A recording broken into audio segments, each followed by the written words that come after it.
Olá pessoal, no vídeo de hoje eu vou falar sobre negrismo cultural e a lei do mais forte. Então, se você gosta desse tipo de conteúdo, apoie dando um gostei e se inscrevendo no canal. Esse tema ele é bem complexo, tá? Ele começa muito antes, muito antes do que a gente entende como racismo estrutural, né? Eu vou destrinchar um pouco isso no vídeo e o porquê do racismo estrutural, na verdade, não existir, né? Na verdade, o racismo estrutural é um psyops. Cara, eu vou começar primeiramente falando sobre o lado estético da coisa. Tudo que há de propaganda, até mesmo a propaganda negrista, ela em si, ela é racista, tá? A propaganda negrista, ela não bota, ela não promove negros, por assim dizer, negros mesmo, tá? Porque o negro ele não é bonito. O negro ele tem todas as características de um negro, entende? O negro bonito é o negro contido, entende? Aquela negritude contida. Então você vai ter negros com o nariz afinado, você vai ter negros com o queixo mais desenvolvido, o que não é característica dos negros no geral, tá? Porque eram povos mais agrícolas, então tinha um rosto mais redondo mesmo. Eles descendem de povos agrícolas, em sua maioria. É o negro com os olhos, às vezes pequenos, né? Às vezes puxado ali pro asiático. Então você junta tudo isso, você junta as características das raças, tá? Então você junta as características dos mongoloides e as características dos caucasoides pra montar o seu negro bonito. Porque o negro com as características negroides é terrível, entendeu? Vide a comparação, né? De comparação Neymar Júnior, que é um negro, e Vinícius Júnior. Vinícius Júnior e Bellingham. Então, os traços negroides em si, eles são horríveis. Eles são péssimos para característica, não, para propaganda negrista, né, no caso. Mas vale vale pensar também o porquê de existir a propaganda negrista. A verdade por trás de tudo isso é que os negros, eles são os mais racistas, tá? Os negros são os mais racistas. A todo momento isso lembra bastante aquele trecho do A Sociedade Pós-Industrial e Seu Futuro. É isso? Esse é o título? Esqueci. Acho que é. Pô, esqueci. Mas você sabe do que eu tô falando. Do Ted Kaczynski. Em que ele fala sobre socialização. Eu acho que é esse o termo, tá? Usado. Isso afeta a maioria das pessoas, só que afeta a maioria da tal minoria, tá? Dos que foram prejudicados ao longo da história. Então quase todos os negros eles têm isso, eles são sobre-socializados. Eles se veem como inferiores e eles entendem que eles precisam de vantagens, tá? Eles precisam de vantagismo a todo momento, porque eles é, é, é, é uma dicotomia complexa, tá? Até ilógica. Mas eles se veem como iguais e ainda assim querem vantagens.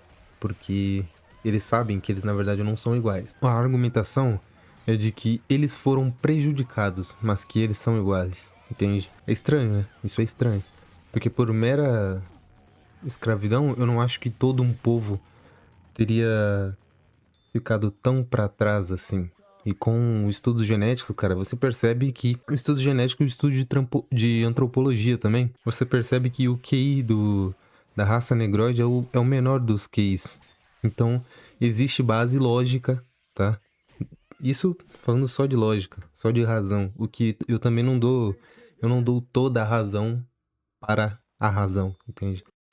Prestar um pouquinho de atenção, você vai perceber que são os judeus quem estão no topo da pirâmide do IQ, porque talvez, né, muito por conta da endogamia racial, né, da homofilia que os caras possuem. Então, você não tem miscigenação à torto e à direita como em qualquer outra das raças aí, né? Você consegue enxergar miscigenação em todas as outras raças, mesmo menos na raça dos judeus. Talvez seja por conta disso que eles promovem tanto o discurso multiétnico, mas eles não o praticam de fato, né? Eles são endogâmicos. Que nem os ferreiros de antigamente, né? Filha de ferreiro só casa com o filho de ferreiro. E o filho de uma filha de ferreiro e de um ferreiro com certeza vai se tornar um ferreiro. Ele vai manter os segredos da profissão, vai manter os segredos do grupo dos ferreiros. Então, isso aí foi basicamente o que aconteceu, né? A única questão é que os judeus foram a raça que mantiveram a tradição. Pode discutir, a gente pode discutir se é uma tradição boa ou não, mas os judeus foram quem mantiveram a tradição. Enquanto os brancos se degeneraram, os pretos se degeneraram e os amarelos se degeneraram. Existe até, se for ir pro lado um pouco mais espiritual da coisa, existe até a maldição, né? Maldição de Cã. Que foi a maldição que o Noé lançou para um dos seus descendentes, que era o ascendente da raça negra, tá? A verdade é que não tem como. Não tem como um povo ser tão atrasado assim por meros 500 anos de escravidão. Porque literalmente todos os povos já haviam sido escravizados de igual ou pior forma, tá? Você teve a escravatura branca por parte dos semitas, tá? Grande parte dos semitas, eles são caucasoides, mas a parte que não é caucasoide já escravizou os caucasoides, tá? Com a escravatura islâmica, por exemplo. Mas a verdade é que um povo que requer tantos benefícios, ele se vê realmente como inferior, tá? Pode argumentar que não, mas é real, é real.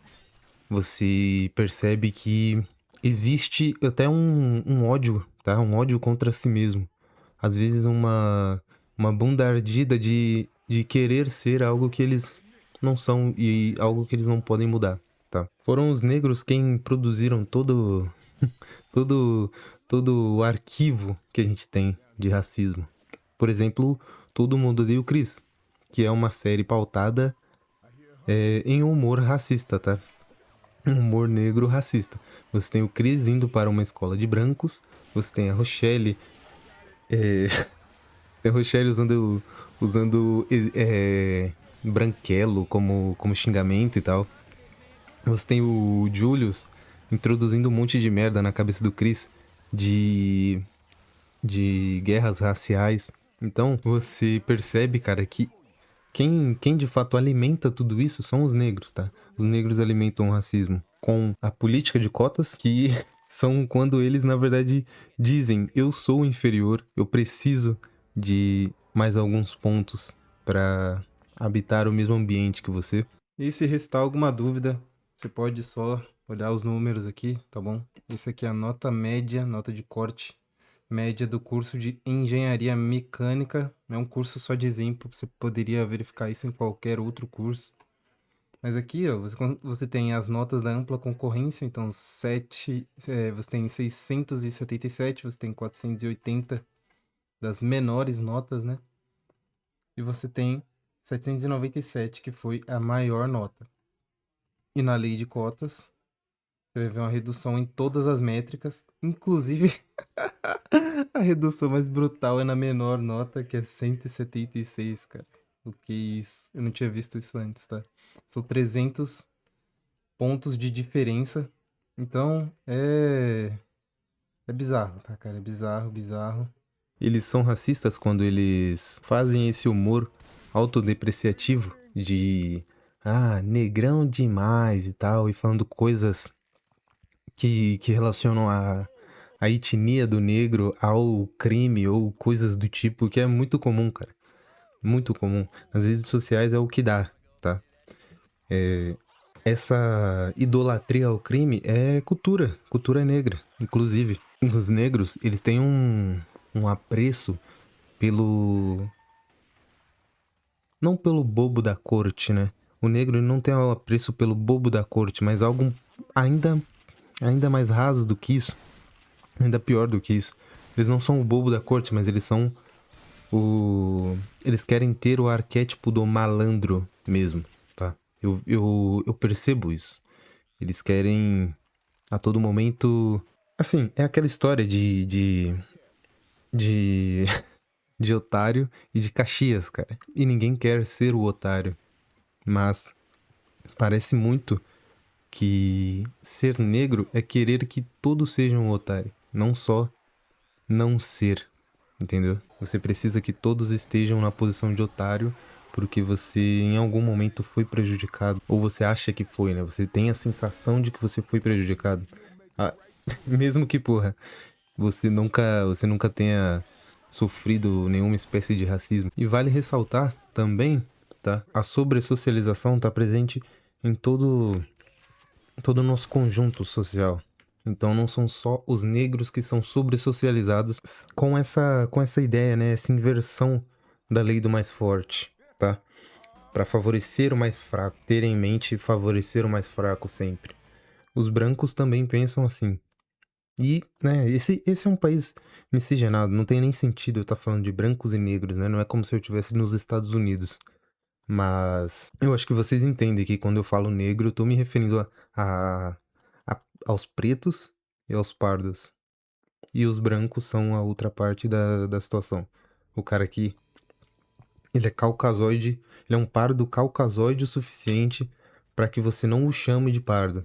Porque no Brasil é difícil, é complicado você achar um branco, né? O branco, ele também é sobressocializado, é aquela história, granchismo. Então, o branco tende a se prejudicar, ele adota essa postura de se prejudicar para defender um ideal que na verdade não é dele, entende? Ele só ele só se corrompe quando ele atura esse tipo de coisa, quando ele atura que um colega de faculdade dele esteja no grupo dele, mesmo que ele não tenha o intelecto nem para estar no mesmo lugar, né? Nem para estar naquela instituição. E ele é obrigado a trabalhar com isso e trabalhar dando risada, tá? Trabalhar dando risada, porque racismo é crime inafiançável. Racismo é crime inafiançável, é quase como um estupro. A verdade é que não existe nada de ruim em ser negro. Na verdade, é muitíssimo vantajoso que, que você seja negro, tá? É muitíssimo vantajoso que você seja fraco. É muitíssimo vantajoso que você seja um deficiente, que você seja mulher, que você seja o mais prejudicado possível. Porque você tira disso vantagens que você nunca teria sendo normal, sendo default, né? Você tira disso vantagens que te colocam em lugares absurdos com baixíssimo esforço. E pode anotar, cara, no futuro, com tanta sobressocialização, vocês podem escrever o que eu tô falando. Vai existir, aliás, não só a cota, tá? Vai existir a renda básica universal dos negros para suprir as necessidades ali de todo um povo que foi massacrado, que foi enganado, tá? Isso já existe com os indígenas. FUNAI, você recebeu um dinheiro do FUNAI? Essa é uma pergunta que eu recebo diariamente, pô. Da aldeia. É verdade que você recebe auxílio da FUNAI? Cara, como é meu conteúdo, eu falo que sim, entendeu? Eu falo que na realidade não recebemos nenhum centavo da FUNAI.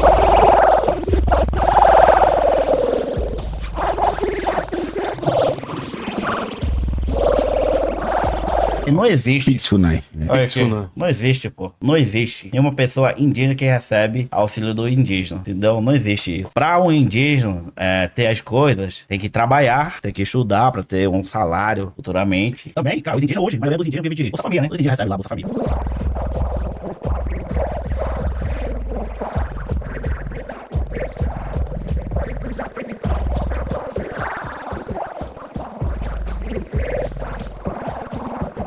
Que no caso eu não sei, não me lembro o nome da instituição, mas já existe a renda universal dos indígenas para que eles vivam no meio do mato, sem produzir, e o que, pô, é o correto, cara. É o correto. O meu vídeo sobre o brasileiro médio vive melhor do que você, ele diz que é o correto a se fazer mesmo, tirar toda a vantagem que você puder, até porque honra não é algo que você Não é algo que você controla, não é algo nem que você tem. É algo que as pessoas te dão. É algo que não é tão da sua responsabilidade assim. Você não tem tanto controle sobre isso. Adotar uma postura puritana em meio a tantas oportunidades de tirar vantagem é só idiotice, é só sinal de baixa inteligência. É aquele conceito, é o bug in e bug out.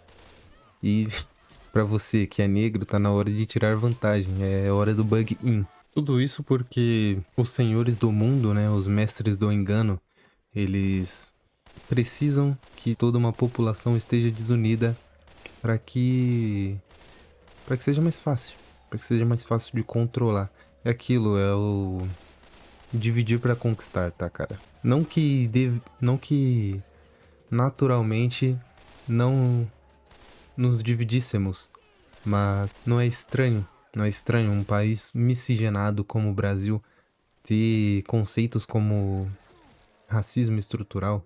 Isso já é sinal de que existe um terceiro que ganha muito com uma nação desunida, tá?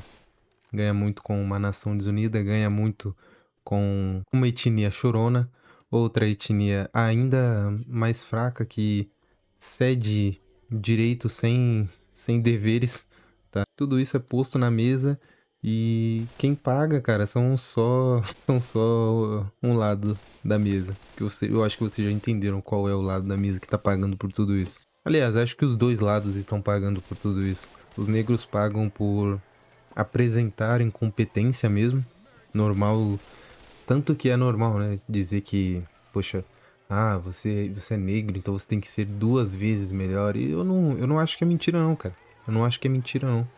Porque em meio a tanta vantagem, porra, o mínimo que qualquer um espera é que você seja mesmo 2 vezes melhor. E os brancos, pô, que é o outro lado da mesa, paga financeiramente, quase com a alma também, cedendo tudo, cedendo tudo que os negros querem fazer, tudo que os negros querem ter, tudo que os negros querem consumir e possuir. Todos os negros têm direito a tudo e todos os brancos não têm direito a nada. Inclusive não só ser negro e dizer coisas do tipo, mas acho que ser branco e dizer coisas do tipo também. Eu acho que ser negro e dizer coisas do tipo pode ser um pouco mais aceitável, né? Porque o branco, ele não vai ter chance de argumentação, ele vai ser taxado imediatamente como um racista. Mas o negro não, o negro tem mais ou menos o passe, né? Ele tem o passe pra criticar. Ainda assim, mesmo tendo esse passe pra criticar, ele tá errado. Ele tá errado em qualquer crítica que ele possa fazer. Ele teve uma lavagem cerebral. É claro que ele não é culpado, tá? O negro que emite esse tipo de opinião, ele também não vai ser culpado por tudo isso. Porque ele é negro, cara. Como é que um negro poderia ser culpado de alguma coisa? Os negros são todos santos. Então, o negro que emite esse tipo de opinião, ele vai ser visto como vítima. Olha a tamanha sobressocialização, cara. Olha a tamanha sobressocialização.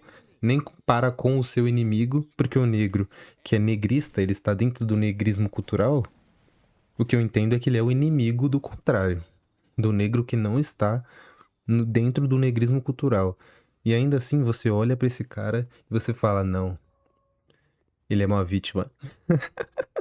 Eu sou um negrista e eu acho que esse negro emitindo opiniões contrárias à minha, esse negro que me odeia, ele é na verdade uma vítima. Esse é o pensamento anti-guerra que os boomers trouxeram, tá?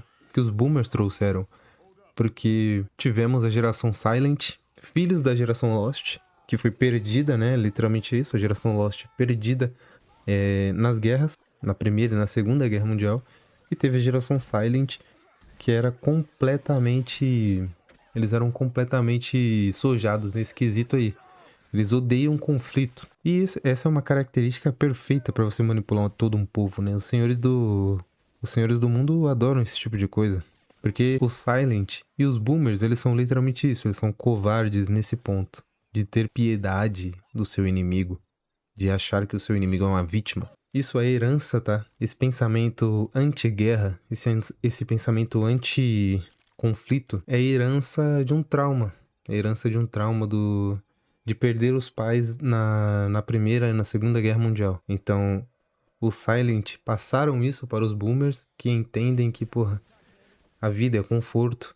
E os Boomers passaram isso para os Millennials. E quem é da geração Z e teve o azar de ser criado por um Millennial, só pensa dessa forma. Inclusive, esse é um conceito que se perdeu. Essa é uma palavra que você não ouve, na verdade, no seu dia a dia. Você ouve no seu videogame e tal, você ouve quando você joga algum joguinho online, mas você não ouve no seu dia a dia que, pô, você tem inimigos, entendeu? Você não tá no Vinland Saga que você, que você não tem inimigos. Você tem inimigos, cara. Você tem inimigos e os seus inimigos estão dispostos a matar e morrer para acabar com seus ideais. Os negristas são os seus inimigos, os boomers são os seus inimigos. Inclusive, esse pode ser um próximo tema de vídeo do mais novo temendo o mais velho. Você tem inimigos a todo canto, cara. Todos são seus inimigos. Mas é isso. Um abraço e até o próximo vídeo.